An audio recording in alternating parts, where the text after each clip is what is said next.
The piercing wail of sirens cut through the afternoon silence of Meadowbrook Heights, like a blade through silk. Red and blue lights painted frantic shadows across manicured lawns and pristine sidewalks. But the ambulance sat motionless at the entrance to Elm Street, its path blocked by a woman in a crisp white blazer, and Pearls who stood with arms crossed, her face twisted in righteous indignation. "You absolutely will not drive that monstrosity across our newly reseeded grass." Karen Mitchell's voice carried the authority of someone accustomed to being obeyed. Her silver hair was pulled back in a perfect chignon, her makeup flawless, despite the 90-degree heat that had most residents seeking shelter indoors. The paramedic behind the wheel, a young man with sweat beading on his forehead, leaned out the window. "Ma'am, we have a medical emergency. Mr. Greene is having chest pains. We need to get through immediately." "I don't care if the president himself is dying in there," Karen snapped, her manicured finger jabbing toward the house at the end of the cul-de-sac. "This is a private community with standards. You can park on the main road and walk your equipment in like civilized people." 3 hours earlier, Harold Greene had been tending to his roses in the backyard of 47 Elm Street, the same house he'd lived in for 37 years. At 82, his movements were slower than they'd once been, but his hands were still steady as he pruned the American Beauty roses his late wife had planted the year they moved in. The morning had been peaceful, filled with the simple pleasure of dirt under his fingernails and the scent of blooming flowers. Harold had served 2 tours in Vietnam, earning a Purple Heart and a Bronze Star before returning home to build a life with Margaret. They had raised 3 children in this house, watched them graduate, marry, and start families of their own. When Margaret passed 5 years ago, Harold had refused his daughter's pleas to move closer to her family in the state capital. This house held their memories, their love, their life together. The pain had started as a subtle pressure in his chest, while he was deadheading the petunias along the front walkway. He'd attributed it to the heat, to age, to anything but what his mind refused to acknowledge. But as the pressure intensified, radiating down his left arm and up into his jaw, Harold's military training kicked in.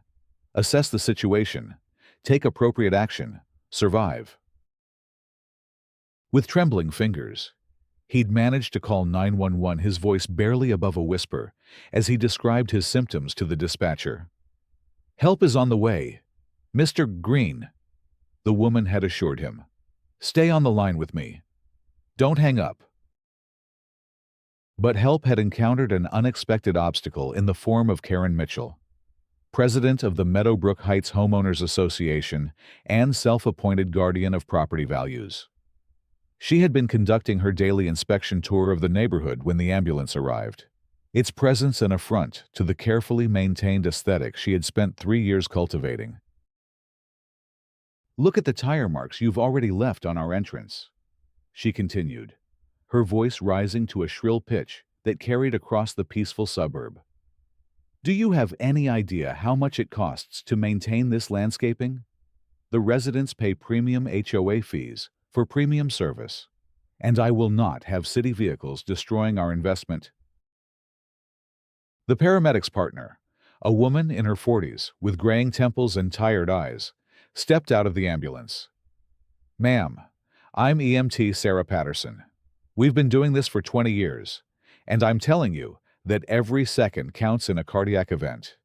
Please step aside so we can help this man." "Don't you dare take that tone with me," Karen shot back, her face flushing red beneath her foundation. "I am the president of this association, and I have both the authority and the responsibility to protect our community's interests. Find another way." Inside his house, Harold Greene was losing consciousness. The phone still clutched in his hand as the 911 dispatcher's voice grew increasingly urgent. "Mr. Greene, Mr. Greene, can you hear me? Help is coming, sir. Just hold on." But help was held hostage by bureaucracy, and misplaced priorities. Karen had pulled out her phone and was now speaking to someone, her voice sharp and authoritative. "Yes, this is Karen Mitchell from Meadowbrook Heights. I need to report city employees trespassing on private property and refusing to comply with community regulations." A small crowd had begun to gather. Mrs. Patterson from 3 houses down peered out from behind her curtains. The Johnsons had stepped onto their front porch, their faces etched with concern. Bob Martinez, who lived directly across from Harold, jogged over, still in his work clothes despite the late hour. "What's going on here?" Bob demanded, his voice carrying the weight of someone who had known Harold Greene for 15 years, who had shared beer and war stories on countless summer evenings. "City vehicles are attempting to violate our community standards," Karen replied without missing a beat. "I'm handling the situation according to HOA protocols." "Harold's having a heart attack. You lunatic!" Bob's face had gone purple with rage. "Let them through." "I will not tolerate that language, Mr. Martinez, and I will not compromise the integrity of our community for one individual's inconvenience." The paramedic named Sarah had heard enough. She began unloading equipment from the ambulance, her movements swift and practiced. "Mike, grab the AED and the jump bag. We're going on foot." "That's a quarter-mile run with heavy equipment," Mike protested, but he was already moving, pulling gear from the vehicle. "Then we better move fast," Sarah replied grimly. As the 2 paramedics began their desperate sprint toward Harold's house, weighed down by life-saving equipment, Karen called after them, "Any damage to the landscaping will be billed directly to the city. I have your vehicle number." The next 10 minutes stretched like hours. Bob Martinez had called his wife, who called the Hendersons, who called the Williams family. Word spread through Meadowbrook Heights like wildfire. Harold Greene was dying, and Karen Mitchell was standing in the way of help. By the time Sarah and Mike reached Harold's front door, precious minutes had been lost. They found him collapsed in his living room, unconscious, his face gray and lips tinged blue. Sarah immediately began CPR, while Mike prepared the defibrillator. Their movements, a choreographed dance of desperation and expertise. "Come on, Harold," Sarah whispered between compressions. "Don't you give up on us now." The AED analyzed Harold's heart rhythm and delivered a shock, his body convulsing with the electrical surge. Nothing. Another round of CPR. Another shock. Still nothing. By the time additional paramedics arrived, having taken the long route around the block to avoid Karen's blockade, Harold Greene's heart had been in cardiac arrest for nearly 15 minutes. They managed to get a pulse back, weak and thready, but a pulse nonetheless. As they loaded Harold onto the stretcher for the long carry back to the ambulance, Bob Martinez stood in his front yard with tears streaming down his face, watching his neighbor fight for his life, while Karen Mitchell continued to berate the emergency responders about proper procedures and community standards. "This is not over," she declared to anyone within earshot. "There will be a full investigation into this incident. Protocols exist for a reason." Harold Greene died 3 hours later at St. Mary's Hospital, his daughter Sandra rushing in from the state capitol just minutes too late to say goodbye. The emergency room doctor explained that the delay in treatment had been critical. Those lost minutes might have made the difference between life and death. Sandra Greene Martinez sat in the hospital waiting room, still in her business suit from the state Senate session she'd left abruptly when she received the call. At 54, she had her father's steady demeanor and her mother's fierce determination. She had built a reputation in the legislature as someone who got things done, someone who didn't suffer fools gladly. The paramedics did everything they could. Dr. Richardson explained gently. But cardiac events are time-sensitive. The longer the delay in treatment, the more damage occurs to the heart muscle. What delay? Sandra asked, her voice barely controlled. Dr. Richardson hesitated, then pulled up the EMT report on his tablet. According to the paramedics, they were prevented from reaching your father for approximately 12 minutes by someone claiming to represent the homeowners association. They had to carry equipment on foot over a significant distance. Sandra's hands clenched into fists in her lap. Someone prevented them from helping my father. I'm sorry. Senator Martinez, I wish there was more we could have done.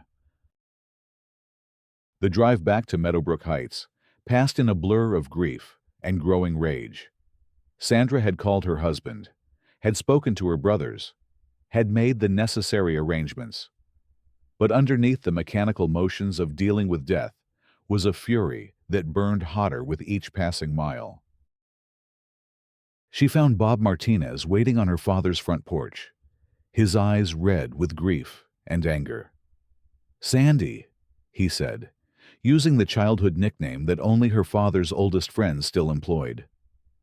I'm so sorry. We tried to stop her, but she wouldn't listen.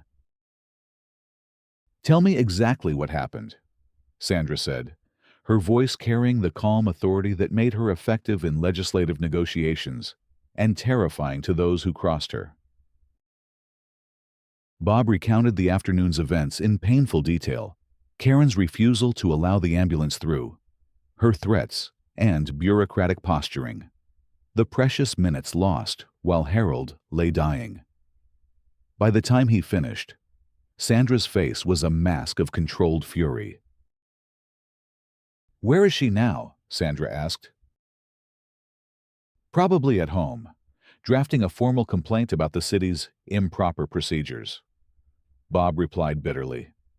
She actually had the nerve to bill the city for the tire marks on the entrance. Sandra stood slowly, her movements deliberate and purposeful. I think it's time Mrs. Mitchell and I had a conversation. Karen Mitchell lived in the largest house in Meadowbrook Heights, a sprawling colonial that served as both her residence and unofficial headquarters for her various community activities. She was in her home office, typing furiously on her computer, when the doorbell rang at 9:30 that evening. She opened the door to find Sandra Greene Martinez standing on her front step, still in her business suit, her face a study in controlled emotion. Mrs. Mitchell, I'm Sandra Martinez, Harold Greene's daughter. I believe we need to talk. Karen's eyes narrowed as she took in Sandra's appearance, the expensive suit, the confident bearing, the unmistakable aura of someone accustomed to power. I'm sorry for your loss, Ms. Senator Martinez, Sandra corrected quietly, and I'm not here for condolences. The title hit Karen like a physical blow, but she recovered quickly, her chin lifting in defiance. I see. Well, if this is about today's incident, I want you to know that I followed proper protocols. Your father's unfortunate passing, while tragic, doesn't change the fact that procedures exist for the protection of our entire community. Sandra stepped closer, her voice dropping to barely above a whisper. My father died because you blocked an ambulance. Those are the facts, Mrs. Mitchell. The only question now is what we're going to do about it. I resent your implication, Karen replied, but there was a tremor in her voice now. I acted within my authority as HOA president. If the city emergency services were dissatisfied with our community policies, they should have followed proper channels. Proper channels, Sandra repeated, tasting the words like poison. My father was a decorated veteran who served his country with honor. He lived in this community for 37 years, paid his taxes, followed your rules, kept his property immaculate. And when he was dying, you worried about tire marks on grass. Karen's face flushed red. Property values in this community have increased 30% under my leadership. I have a fiduciary responsibility to every homeowner to maintain standards. You have blood on your hands, Sandra said simply, and I'm going to make sure everyone knows it. As Sandra turned to leave, Karen called after her. Are you threatening me, Senator, because I should remind you that I have connections too? The county commissioner is a personal friend. The mayor's wife is in my book club. Sandra paused at the edge of the porch, her back still turned. Mrs. Mitchell, I've spent 20 years in politics, learning how to destroy people who abuse their power. You just killed my father with your petty tyranny. Think very carefully about whether you want to escalate this situation. The next morning brought a flurry of activity. Sandra had made a dozen phone calls before sunrise, her legislative staff working overtime to compile information on HOA regulations, emergency service protocols, and negligent homicide statutes. By 8 a.m., reporters from 3 local news stations were setting up cameras outside Meadowbrook Heights. Karen discovered the media presence when she stepped outside to retrieve her morning paper, finding herself face-to-face with Channel 7's investigative reporter Jessica Chen and a camera crew. Mrs. Mitchell, can you comment on yesterday's incident involving the blocked ambulance and the death of Harold Greene? Karen froze, clutching her silk robe closed against the morning chill. No comment. You're on private property. You need to leave immediately. Mrs. Mitchell, residents are saying you prevented paramedics from reaching a dying man. Is that true? I said no comment, Karen snapped, slamming the door behind her. But the media attention was just the beginning. By noon, Sandra had organized an emergency community meeting at the Meadowbrook Heights clubhouse. Word spread quickly through the neighborhood in person, by phone, through social media. By 7 p.m., every seat in the clubhouse was filled, with dozens more residents standing along the walls. Harold Greene's funeral photo sat on an easel at the front of the room, surrounded by flowers from neighbors who had loved and respected the quiet veteran. Sandra stood beside it, her grief evident but her voice steady as she addressed the crowd. My father died yesterday because someone in a position of power decided that landscaping was more important than a human life, she began, her words carrying clearly through the silent room. He died because someone forgot that communities are built on compassion, not control. Murmurs of agreement rippled through the crowd. Mrs. Patterson stood up from the third row, her voice shaking with emotion. Harold helped my husband build our deck when we moved in 12 years ago. He refused payment, said neighbors help neighbors. That's the kind of man he was. He fixed my sprinkler system when I was going through my divorce, added Tom Williams from the back of the room. Wouldn't take a dime, said he was just paying it forward.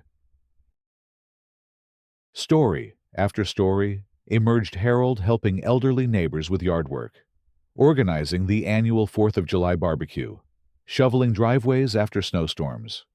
The picture that emerged was of a man who had embodied the best of community spirit, whose life had been ended by the worst of petty authoritarianism. Karen entered the clubhouse halfway through the meeting, flanked by 2 other board members who looked distinctly uncomfortable. She had dressed carefully for the occasion, a black dress that she probably thought showed appropriate respect, paired with her signature pearls and a perfectly composed expression. If I may interrupt, she said, her voice cutting through the testimonials. I think there's been a serious misunderstanding about yesterday's events. The room fell silent, dozens of faces turning toward her with expressions ranging from anger to disgust. Sandra stepped forward, her voice dangerously calm. "Please, Mrs. Mitchell, enlighten us." Karen straightened her shoulders, falling back on the bureaucratic authority that had served her for 3 years. The emergency vehicles violated established protocols for community access. I attempted to direct them to the proper procedures, but they refused to comply with reasonable requests. Reasonable requests. Bob Martinez stood up, his face flushed with anger. "You blocked an ambulance. Harold was dying." "I was protecting all of our property values," Karen replied sharply. "If we allow emergency vehicles to drive wherever they please, where does it end? Utility trucks, delivery vehicles, mail carriers cutting across lawns. I have a responsibility to maintain standards." The room erupted in angry voices, residents shouting over each other in their fury. Sandra raised her hand for silence, her years of parliamentary procedure serving her well. "Mrs. Mitchell, are you saying that you knowingly delayed emergency medical care to protect grass?" "I'm saying I followed established procedures," Karen replied, but her voice was beginning to waver under the hostile stares of her neighbors. "Procedures that killed a man," Sandra said quietly, and the room fell silent again. Karen's composure finally cracked. "Your father was old. He was going to die soon anyway. Should we sacrifice our entire community's investment for one person who probably had a few months left at most?" The silence that followed was deafening. Even Karen's board allies seemed to shrink away from her, their faces pale with shock at her words.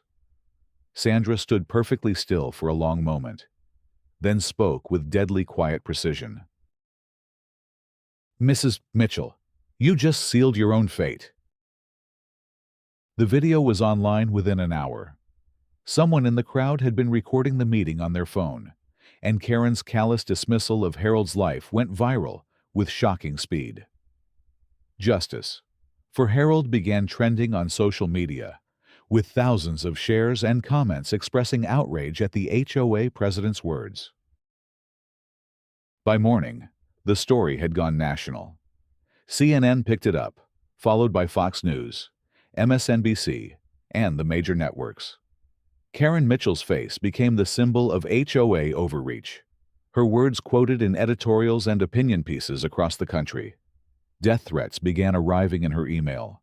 Her phone rang constantly with angry callers, and protesters gathered outside her house with signs reading, "Grass over lives," and "Killer Karen." Sandra had spent the night working with her legislative staff and the district attorney's office, building a case that would ensure accountability. She held a press conference at the state capitol, standing behind a podium flanked by American flags, her father's military service medals displayed on a table beside her. "My father, Harold Greene, served 2 tours in Vietnam, defending the freedoms we all enjoy," she began, her voice carrying the weight of grief and determination. "He survived enemy fire, jungle diseases, and the horrors of war, only to die in his own driveway because someone decided that property values were more important than human life." The press conference was carried live by most major networks, Sandra's words reaching millions of viewers. She announced that the district attorney had agreed to investigate potential criminal charges against Karen Mitchell, including negligent homicide and interference with emergency services. "No one should die because someone in authority forgot that power comes with responsibility," Sandra concluded. "My father's death will not be in vain if it prevents this from ever happening again." The investigation moved swiftly. The EMT reports were damning 12 minutes of delay that could have been the difference between life and death. Security cameras from neighboring businesses had captured Karen's confrontation with the paramedics, her refusal to move, her threats about billing the city for landscaping damage. Medical experts testified that Harold's heart attack was survivable with prompt treatment. that the delay had likely contributed to his death. The 911 tapes were played in court. Harold's weakening voice pleading for help, while Karen argued about procedures outside his house. But the most damaging evidence came from Karen herself. Her own emails to the HOA board revealed a pattern of increasingly authoritarian behavior, fines for minor violations, threats to homeowners who questioned her decisions, a growing obsession with control that had culminated in the confrontation that cost Harold his life. The community had rallied behind Sandra's efforts for justice. A legal defense fund raised over $50,000 in 3 days. Residents testified about Karen's abuse of power, her bullying tactics, her transformation of a once friendly neighborhood into a surveillance state where neighbors were encouraged to report each other for minor infractions. The turning point came when Karen's own board members turned against her. Vice President Margaret Foster took the stand and revealed the extent of Karen's misconduct: secret meetings, unauthorized expenditures, retaliatory fines against residents who opposed her. The picture that emerged was of a woman drunk on petty power, willing to destroy lives to maintain her authority. She said that homeowners who couldn't afford the increasing fees should find somewhere else to live. Margaret testified, her voice shaking with emotion. She called them undesirable elements that were bringing down property values. She seemed to forget that these were our neighbors, our friends. The recall election was a foregone conclusion. Karen Mitchell was removed from the HOA board by a vote of 847 to 23, the largest turnout in the community's history. The entire board was replaced by residents committed to reforming the association's policies and preventing future abuses of power. But the legal consequences were far more serious. Karen was indicted on charges of negligent homicide, interference with emergency services, and abuse of office. Her trial became a national spectacle, with courtroom artists sketching her increasingly haggard appearance as witness after witness testified to her role in Harold's death. The prosecution's case was methodical and devastating. They established that Karen had the authority to allow the ambulance through, that she had been explicitly told it was a medical emergency, that her refusal to cooperate had directly contributed to Harold's death. Expert witnesses testified about the critical nature of cardiac care, how every minute of delay increased the risk of death. Karen's defense attorney tried to argue that she had been following established procedures, that she couldn't have known how serious the medical emergency was, that Harold's age and health would have made survival unlikely, regardless of treatment timing. But the evidence was overwhelming, and Karen's own recorded words dismissing Harold's life as worthless because of his age haunted the courtroom. The most powerful moment of the trial came when Sandra took the stand to deliver her victim impact statement. She spoke about her father's life, his service to his country, his devotion to his family, his kindness to his neighbors. She read from letters sent by fellow veterans who had served with Harold, describing his courage under fire and his commitment to his fellow soldiers. "My father didn't survive Vietnam to die alone on his living room floor, while someone worried about grass stains," Sandra said, her voice breaking with emotion. "He deserved better. He deserved basic human decency. He deserved to live." The jury deliberated for less than 2 hours. Karen Mitchell was found guilty on all charges, sentenced to 5 years in prison for negligent homicide, and an additional 2 years for interference with emergency services. The judge's words at sentencing would be quoted in legal journals and ethics textbooks for years to come. "You held a position of trust in your community, Mrs. Mitchell," Judge Harrison said, his voice stern with moral authority. "That trust was not given to you so you could play God with people's lives. Your actions on the day in question were not just negligent. They were callous, cruel, and ultimately criminal." Harold Greene died because you forgot that leadership means service, not dominance. The civil lawsuit that followed was equally devastating. Sandra sued Karen personally, the HOA, and the management company that had enabled Karen's behavior for wrongful death. The settlement was sealed, but sources close to the case suggested it was substantial enough to ensure that HOA policies nationwide would be reviewed and reformed. More importantly, Sandra worked with other legislators to pass Harold's Law, requiring all homeowners associations to accommodate emergency services without restriction and establishing criminal penalties for interference with emergency responders. The law became a model for similar legislation in other states, Harold's death becoming the catalyst for nationwide HOA reform. Meadowbrook Heights itself was transformed by the tragedy. The new HOA board, led by Bob Martinez as president, implemented policies focused on community building rather than rule enforcement. The entrance landscaping was redesigned with emergency vehicle access as the primary consideration. A memorial garden was planted in Harold's honor, with a bronze plaque reading, "In memory of Harold Greene, who showed us that true community is built on compassion, not control." The annual 4th of July barbecue, which Karen had canceled 3 years earlier as too disruptive, was reinstated with great fanfare. Hundreds of residents gathered in the community park, sharing food and stories, children running through sprinklers while their parents talked and laughed in the summer heat. It was exactly the kind of community Harold had loved, the kind of place where neighbors helped neighbors without question or bureaucratic interference. Sandra kept her father's house, visiting regularly to tend the roses that had been his pride and joy. The American Beauty roses bloomed magnificently that first summer after his death, as if drawing strength from the love and grief that surrounded them. Neighbors often stopped by to share memories of Harold, to help with yard work, to simply sit on the front porch and remember a man who had embodied the best of what communities could be. The broader impact of Harold's death extended far beyond Meadowbrook Heights. HOA reform movements sprang up across the country, with residents organizing to prevent the kind of abuse of power that had cost Harold his life. Legal challenges were filed against particularly egregious HOA boards.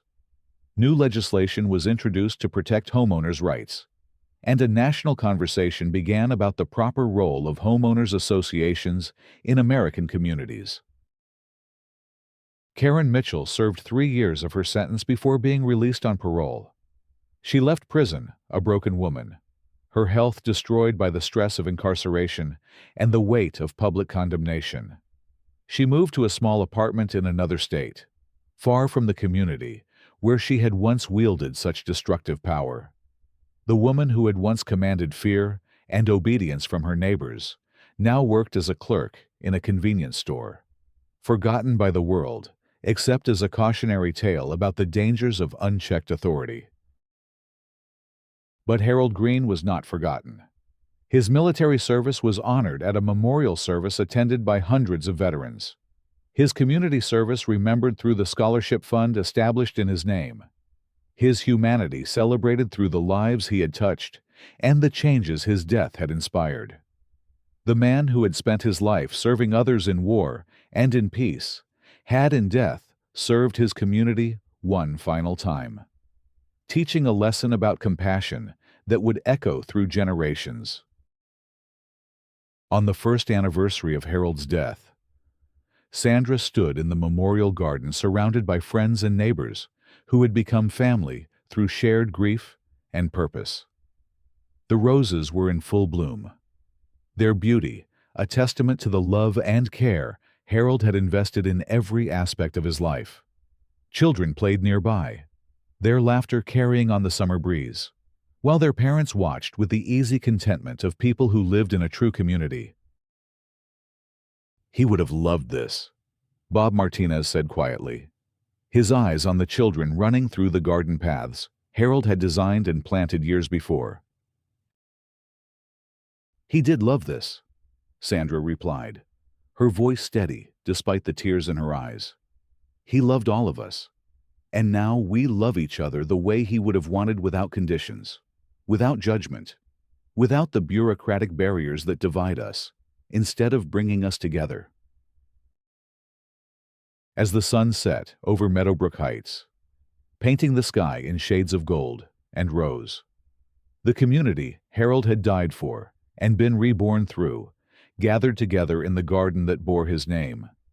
They shared stories and memories, planned future improvements to their neighborhood, discussed ways to help elderly residents and support young families. They were what Harold had always believed: a community could be a place where people cared for each other, where help was offered freely and accepted gracefully, where the rules served the people rather than the other way around. The evening ended with Sandra reading a letter that had arrived that morning from a veterans organization in Oregon, thanking Harold posthumously for his service and expressing solidarity with his family's fight for justice. Similar letters had come from across the country from other HOA reform advocates, from emergency responders, from ordinary citizens who had been moved by Harold's story and inspired by the changes it had brought about. Your father's death was a tragedy, the letter concluded, but his life was a triumph. He served his country with honor, his family with devotion, and his community with grace. The changes that have come from his passing ensure that his legacy will live on in communities across America, where the Harold Greenes of the world will be protected and cherished as they deserve to be. As the gathering dispersed and neighbors said their goodbyes, Sandra remained in the garden for a few moments, alone with her father's memory. The American beauty roses released their fragrance into the cooling air, their petals soft and perfect in the twilight. Somewhere in the distance, children's voices called to each other as they were summoned home for bedtime, the sounds of a community at peace with itself. Harold Greene had served his country in foreign jungles, had built a life and raised a family in suburban tranquility, and had died fighting a final battle for the soul of his community. It was a battle he had lost in life, but won in death, his sacrifice becoming the catalyst for changes that would protect countless others from the kind of petty tyranny that had cost him his life. In Meadowbrook Heights, and in communities across America, Harold's legacy lived on in every emergency vehicle that passed unimpeded through gated communities, in every HOA board that chose compassion over control, in every neighbor who offered help to another without asking what was in it for them. He had wanted nothing more than to tend his roses and live peacefully among friends. But fate had demanded more of him. In rising to meet that demand, even in death, he had shown what true community leadership looked like, not the exercise of power over others, but the sacrifice of self for the good of all. The garden would bloom every spring. The memorial plaque would weather the seasons, but never fade. And Harold Greene's name would be spoken with respect and love by neighbors who had learned from his death how to live better lives. In the end, that was perhaps the greatest victory of all. Not the punishment of those who had wronged him, but the transformation of those who survived him into the kind of community he had always believed they could be. As Sandra finally left the garden and walked home through streets where every house showed signs of genuine care for neighbors, rather than mere compliance with regulations, she carried with her the satisfaction of knowing that her father's death had not been in vain. Harold Greene had lived with honor, died with dignity, and been remembered with love, in a world too often divided by petty concerns and artificial barriers. That was perhaps the most anyone could hope for, and more than most would ever achieve. The story of Harold Greene and Karen Mitchell would be told for years to come, in legal textbooks and ethics classes, in neighborhood meetings and family conversations. It would serve as a warning about the dangers of unchecked authority, and as an inspiration for those working to build genuine communities based on mutual respect and shared humanity. But for the residents of Meadowbrook Heights, it was simply the story of how they learned to be better neighbors to each other, how they discovered that true community is not built through rules and regulations, but through love and compassion, and the simple recognition that we are all in this together, for better or for worse, until the very end.